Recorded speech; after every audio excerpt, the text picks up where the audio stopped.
എൻ്റെ ജീവിതത്തിലൊരു കാലം ഉണ്ടായിരുന്നു. സത്യം പറഞ്ഞാൽ പുറമെ നോക്കിയാൽ വലിയ കുഴപ്പങ്ങളൊന്നുമില്ല. പക്ഷെ എപ്പോഴും ഉള്ളിലൊരു വല്ലാത്ത ഭാരമായിരുന്നു. വെറുതെ ഇരിക്കുമ്പോൾ പോലും നെഞ്ചിലൊരു കല്ലെടുത്ത് വെച്ച പോലെ. സത്യം പറഞ്ഞാൽ അന്ന് വലിയ കുഴപ്പങ്ങളൊന്നുമില്ലാത്ത ലൈഫാണ്. എടുത്തു വരാൻ സ്ട്രെസ്സും ഇല്ല.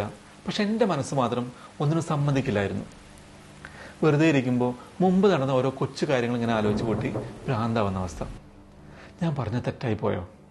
അവരെന്താ അങ്ങനെ മറുപടി ഒന്ന്? അല്ല, ഞാൻ നശിപ്പിച്ചോ? ഇങ്ങനെ വീണ്ടും വീണ്ടും ഒരേ നെഗറ്റീവ് ചിന്തകൾ.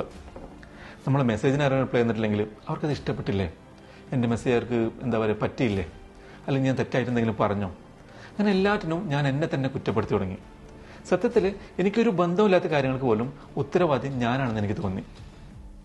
ഏറ്റവും പേടിപ്പെടുത്തുന്ന കാര്യം എന്താണെന്നോ? പുറമെ നോക്കിയാൽ ഞാൻ ഭയങ്കര നോർമലാണ്. ഞാൻ ചിരിക്കും, എല്ലാവരോടും സംസാരിക്കും, എൻ്റെ പണിയെല്ലാം കൃത്യമായിട്ട് ചെയ്യും. പക്ഷെ ഉള്ളിൽ ഞാൻ എന്നോട് തന്നെ ഒരു യുദ്ധം ചെയ്യുകയായിരുന്നു. ഒരു ദിവസം രാത്രി എനിക്കത് കൃത്യമായി ഓർമ്മയുണ്ട്. വെറുതെ സീലിങ്ങിലേക്ക് നോക്കി കിടക്കുമ്പോൾ ഞാൻ എന്നോട് തന്നെ ചോദിച്ചു, എല്ലാം നോർമലായിട്ടും പിന്നെ എന്തിനേക്ക് ഇങ്ങനെ തോന്നുന്നത്? ആ ഒരു ചോദ്യമാണ് എല്ലാം മാറ്റിയത്. എനിക്ക് കിട്ടിയ ഉത്തരം ഞാൻ ഒട്ടും പ്രതീക്ഷിക്കാത്ത ഒന്നായിരുന്നു. എൻ്റെ ജീവിതം തന്നെ മാറ്റിമറിച്ച ഉത്തരം. ഈ വിഷമങ്ങളൊന്നും എൻ്റെ ഇപ്പോഴത്തെ സാഹചര്യത്തിൽ നിന്നുള്ളതല്ല. മറിച്ച് പണ്ട് കുട്ടിക്കാലത്ത് ഞാൻ പോലും അറിയാതെ എൻ്റെ ഉള്ളിൽ കയറി കൂടിയ ചില മുറിവുകളായിരുന്നു ഇതിനെല്ലാം കാരണം. ചൈൽഡ്ഹുഡ് ട്രോമ എന്ന് പറയാം. നിങ്ങളുടെ മനസ്സിലുണ്ടായിരിക്കാം അതുപോലുള്ള മുറിവുകൾ. എന്താണെന്ന് അറിയണ്ടേ? വീഡിയോ മുഴുവനായിട്ടും കാണുക. പിന്നെ ഒരു കാര്യം, ഈ വീഡിയോയിൽ ഞാൻ പറയാൻ പോകുന്ന കാര്യമുണ്ടല്ലോ, അത് മിക്ക ആളുകളും അവരുടെ ജീവിതകാലം മുഴുവൻ തിരിച്ചറിയാതെ പോകുന്ന ഒന്നാണ്. നിങ്ങൾക്ക് എന്തുകൊണ്ടാണ് ഇങ്ങനെ തോന്നുന്നതെന്ന് മാത്രമല്ല, ഇതിൽ നിന്ന് എങ്ങനെ പുറത്തു കിടക്കാം എന്ന് ഞാൻ ഈ വീഡിയോയിൽ പറയുന്നുണ്ട്. ഈ വീഡിയോയുടെ അവസാനം എത്തുമ്പോഴേക്കും നിങ്ങളുടെ ആ ഓവർ തിങ്കിങ് നിർത്താനും ആ അനാവശ്യമായ കുറ്റബോധം മാറ്റാനും സഹായിക്കുന്ന ഒരു ചെറിയ മാറ്റം നിങ്ങൾക്ക് മനസ്സിലാകും. അത് നിങ്ങളെ പഴയ പോലെ നോർമലാകാൻ സഹായിക്കും. അതുകൊണ്ട് ഇതൊരു സാധാരണ വീഡിയോ ആയി മാത്രം കാണരുത്. നിങ്ങളുടെ ജീവിതം മാറ്റാൻ പോകുന്ന ഒന്നായി കരുതി തന്നെ ഇത് മുഴുവനായിട്ട് കാണുക. ഒന്ന് ആലോചിച്ച് നോക്കിയേ, വീട് നിറയെ ആളുകളുണ്ടായിട്ടും വല്ലാത്തൊരു ഒറ്റപ്പെടൽ അനുഭവിച്ചു വളർന്ന ഒരു കുട്ടിയെക്കുറിച്ച്. എപ്പോഴും മറ്റുള്ളവരുമായി താരതമ്യം ചെയ്യുക, ആരും തന്നെ ശ്രദ്ധിക്കുന്നില്ലെന്ന് തോന്നുക, ചെറിയൊരു കാര്യത്തിന് പോലും വല്ലാതെ വഴക്ക് കേൾക്കുക, ശാരീരികമായുള്ള ഉപദ്രവം, ശിക്ഷ. പതുക്കെ പതുക്കെ ആ കുട്ടി ഒരു കാര്യം വിശ്വസിച്ചു തുടങ്ങും, എന്നെ ഒന്നിനും കൊള്ളില്ല, എല്ലാം എൻ്റെ തെറ്റാണ്. വർഷങ്ങൾ കുറേ കടന്നു പോകും. ആ കുട്ടി വളർന്ന് വലിയ മനുഷ്യനാകും. പക്ഷെ ആ പഴയ ചിന്തകളുണ്ടല്ലോ, അതിന് മാത്രം മാറ്റം വരില്ല. അത് ഇന്നും ആ പഴയ കുട്ടിയെ പോലെ നമ്മുടെ ഉള്ളിൽ കാണും. ഇനി പറയുന്ന കാര്യം ശ്രദ്ധിച്ച് കേൾക്കണം. നിങ്ങളുടെ കുട്ടിക്കാലത്ത് എന്തൊക്കെ സംഭവിച്ചിട്ടുണ്ടോ അതിലൊന്നും നിങ്ങൾക്ക് ഒരു പങ്കുമില്ല. അതൊന്നും നിങ്ങളുടെ തെറ്റുമല്ല. നിങ്ങളന്ന് വെറും ഒരു കുട്ടിയായിരുന്നു. ചുറ്റുമുള്ള സാഹചര്യങ്ങളുമായി പൊരുത്തപ്പെടാനും എങ്ങനെയെങ്കിലും ജീവിച്ചു പോകാനും പൊരുതുകയായിരുന്നു നിങ്ങൾ. ആ സങ്കടങ്ങളൊന്നും നിങ്ങൾ അർഹിച്ചിരുന്നതല്ല. പക്ഷേ ഇന്ന് ആ മുറിവുകൾ ഉണക്കേണ്ടത് നിങ്ങളുടെ ഉത്തരവാദിത്തമാണ്. അതൊരു നീതികേടായി തോന്നാം അല്ലേ? പക്ഷെ അത് മാറ്റിയെടുക്കാനുള്ള അധികാരം ഇന്ന് നിങ്ങളുടെ കൈകളിലാണ്. അതിനർത്ഥം ഈ അവസ്ഥ മാറ്റിമറിക്കാൻ നിങ്ങൾക്ക് കഴിയുമെന്ന് തന്നെയാണ്. സത്യം പറഞ്ഞാൽ നിങ്ങളുടെ ഈ മനസ്സ് നിങ്ങളുടെ ശത്രുവല്ല. നിങ്ങളെ എങ്ങനെയെങ്കിലും സംരക്ഷിക്കാനാണ് അത് നോക്കുന്നത്. പണ്ട് സങ്കടങ്ങൾ വന്നപ്പോൾ അതിനെ അതിജീവിക്കാൻ വേണ്ടി നിങ്ങളുടെ ഉള്ളിൽ തനിയെ ഉണ്ടായ ചില ചിന്തകളാണ് ഇതൊക്കെ. ഇപ്പോൾ ഉദാഹരണത്തിന്, എന്നെ ഒന്നിനും കൊള്ളില്ല, എല്ലാവരും എന്നെ ഇട്ടേച്ച് പോകും, എല്ലാറ്റിനും കാരണം ഞാനാണ്. പക്ഷെ ഒന്ന് ആലോചിച്ച് നോക്കൂ, ഇതൊന്നും സത്യമല്ല. അന്ന് ആ കുഞ്ഞു പ്രായത്തിൽ സങ്കടങ്ങളിൽ നിന്ന് രക്ഷപ്പെടാൻ വേണ്ടി നിങ്ങൾ തന്നെ ഉണ്ടാക്കിയെടുത്ത വെറും വിശ്വാസങ്ങൾ മാത്രമാണിത്. അന്നൊരു പക്ഷേ നിങ്ങളെ പിടിച്ച് നിൽക്കാൻ അത് സഹായിച്ചിട്ടുണ്ടാകും. പക്ഷേ ഇന്ന് നിങ്ങൾ പോലും അറിയാതെ ഈ ചിന്തകൾ നിങ്ങളുടെ ജീവിതത്തെ മൊത്തം കൺട്രോൾ ചെയ്യുകയാണ്. ഇതാണ് നിങ്ങളെ കൊണ്ട് ഓരോന്ന് ഓവർ തിങ്ക് ചെയ്യിപ്പിക്കുന്നതും വല്ലാത്തൊരു ഒരു ആങ്സൈറ്റി ഉണ്ടാക്കുന്നതും നിങ്ങളെ തന്നെ സംശയിക്കാൻ തോന്നിപ്പിക്കുന്നതും. ഈ വിഷമങ്ങളിൽ നിന്ന് പുറത്തിറക്കാനുള്ള ആദ്യത്തെ വഴി നമ്മളിതിനെക്കുറിച്ച് തിരിച്ചറിയുക എന്നാണ്. ഇനി എപ്പോഴെങ്കിലും നിങ്ങൾ വല്ലാതെ ഓവർ തിങ്ക് ചെയ്ത് ഒരുമാതിരി വട്ടാകാൻ തുടങ്ങുമ്പോൾ ജസ്റ്റ് ഒന്ന് നിൽക്കുക.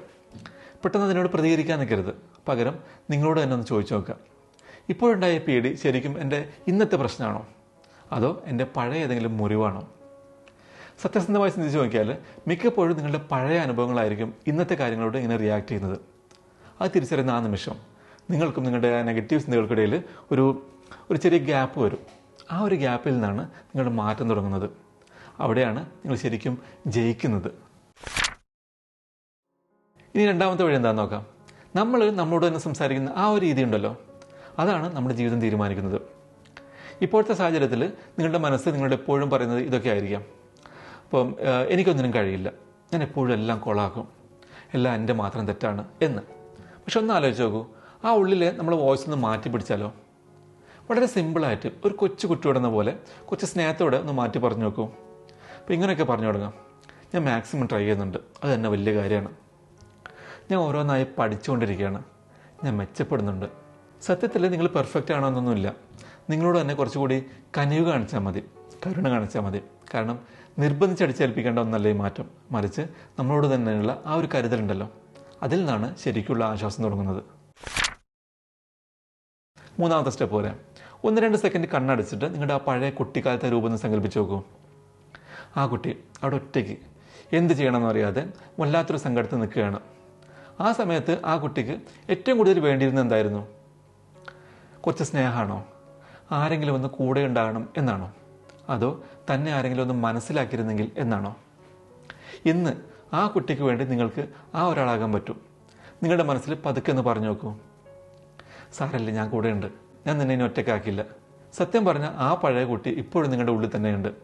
ഓരോ തവണയും നിങ്ങളുടെ സങ്കടങ്ങൾ നിങ്ങൾ മൈൻഡ് ചെയ്യാതെ വിടുമ്പോൾ ആ കുട്ടിയെ നിങ്ങൾ വീണ്ടും ഒറ്റപ്പെടുത്തുകയാണ്. പക്ഷെ ഓരോ തവണയും നിങ്ങളുടെ ഉള്ളിലെ ആ ശബ്ദത്തിന് നിങ്ങൾ കാതോർക്കുമ്പോൾ നിങ്ങൾ പോലും അറിയാതെ നിങ്ങളുടെ ആ പഴയ മുറിവുകൾ ഉണങ്ങുകയാണ്. നാലാമത്തെ വഴി, ഈ കുറ്റബോധം ഉണ്ടല്ലോ, അതൊരു വല്ലാത്ത അവസ്ഥയാണ്. പണ്ട് കിട്ടിയ മുറിവുകൾ അല്ലെങ്കിൽ ചൈൽഡ്ഹുഡ് ട്രോമ നമുക്ക് തരുന്ന ഏറ്റവും വലിയ ശിക്ഷയാണത്. എന്തിനും ഏതിനും ഉത്തരവാദി നമ്മളാണെന്ന് നമുക്ക് തോന്നിപ്പോകും. പക്ഷെ ഒരു കാര്യം നമ്മൾ ശ്രദ്ധിച്ച് കേൾക്കണം, ഈ ഭാരമെല്ലാം ചുമന്ന് നടക്കാൻ വേണ്ടി ജനിച്ചവരല്ല നിങ്ങൾ. നമുക്ക് എല്ലാറ്റിനെയും കൺട്രോൾ ചെയ്യാനും പറ്റില്ല. നമുക്കെപ്പോഴും പെർഫെക്റ്റ് ആകാനും കഴിയില്ല. അതുകൊണ്ട് ഇന്ന് ഒരു ചെറിയ തീരുമാനം എടുത്തൂടെ? മനസ്സിൽ പതുക്കെ ഒന്ന് പറഞ്ഞു നോക്കൂ, ഐ ഫോർഗീവ് മൈസെൽഫ്, ഞാൻ എന്നോട് തന്നെ ക്ഷമിക്കുന്നു. എല്ലാം ഓക്കെ ആയതുകൊണ്ടല്ല നിങ്ങൾ പറയുന്നത്, പകരം നിങ്ങൾക്ക് സമാധാനമായി ജീവിക്കാൻ അത്യാവശ്യമായതുകൊണ്ടാണ്. ആ ഒരു സമാധാനം അത് നിങ്ങൾ അർഹിക്കുന്നുണ്ട്. സത്യം പറഞ്ഞാൽ നിങ്ങൾ ഒന്നിനും കൊള്ളാത്തവരല്ല, നിങ്ങളൊട്ടും വീക്കുമല്ല. ഒരാളും അനുഭവിക്കാൻ പാടില്ലാത്ത അത്രയും സങ്കടങ്ങളിലൂടെ കടന്നുപോയിട്ടും തളരാതെ ഇന്നും അവിടെ നിൽക്കുന്ന ഒരാളാണ് നിങ്ങൾ. അതിനർത്ഥം നിങ്ങൾ പോലും വിചാരിക്കുന്നതിനേക്കാൾ വലിയൊരു കരുത്ത് നിങ്ങളുടെ ഉള്ളിലുണ്ട്. ഈ മുറിവുകളൊന്നും ഒറ്റ ദിവസം കൊണ്ട് ഉണങ്ങില്ല. പക്ഷെ ഓരോ തവണയും സ്വയം വെറുക്കുന്നതിന് പകരം സ്നേഹിക്കാൻ തുടങ്ങുമ്പോൾ, കുറ്റബോധം മാറ്റിവെച്ച് മുന്നോട്ട് പോകാൻ തീരുമാനിക്കുമ്പോൾ നിങ്ങളൊരു പുതിയ മനുഷ്യനാവുകയാണ്. വളരെ ശാന്തനായ, കരുത്തനായ, ഒന്നിനും തളർത്താൻ കഴിയാത്ത ഒരാൾ. അങ്ങനെ ഒരു ദിവസം നിങ്ങൾ രാവിലെ എഴുന്നേൽക്കുമ്പോൾ ഒരു കാര്യം നിങ്ങൾ തിരിച്ചറിയും, നിങ്ങൾ വെറുതെ ജീവിച്ച് തീർക്കുകയല്ല, പകരം നിങ്ങൾ ശരിക്കും ജീവിതം ആസ്വദിച്ചു തുടങ്ങിയിരിക്കുന്നുവെന്ന്. ആ ദിവസം ഏറെ ദൂരെയല്ല. പോകുന്നതിന് മുന്നേ ഒരു കാര്യം ചോദിക്കട്ടെ, നിങ്ങളുടെ കുട്ടിക്കാലത്തെ ഏത് കാര്യമാണ് അല്ലെങ്കിൽ ഏത് സങ്കടമാണ് ഇന്നും നിങ്ങളുടെ ഉള്ളിൽ ചുമന്നുകൊണ്ട് നടക്കുന്നത്? നിങ്ങളത് ഫുള്ളായി വിവരിക്കണമെന്നൊന്നുമില്ല, ഒരൊറ്റ വാക്കായാലും മതി. അത് താഴെ ഒന്ന് കമൻറ്റ് ചെയ്യാമോ? അപ്പോൾ വീഡിയോ ഇഷ്ടപ്പെട്ടിട്ടുണ്ടെങ്കിൽ മറക്കാതെ ലൈക്ക് ചെയ്യുക, നിങ്ങളുടെ അഭിപ്രായങ്ങൾ പറയുക. ഈ വീഡിയോ കേൾക്കണമെന്ന് നിങ്ങൾ ആഗ്രഹിക്കുന്ന ആ വ്യക്തിക്ക് വീഡിയോ ഷെയർ ചെയ്യുക. ചാനൽ ഇതുവരെ സബ്സ്ക്രൈബ് ചെയ്തിട്ടില്ലെങ്കിൽ മറക്കാതെ ചെയ്യുക. അടുത്ത വീഡിയോയിൽ കാണാം. Thanks for watching.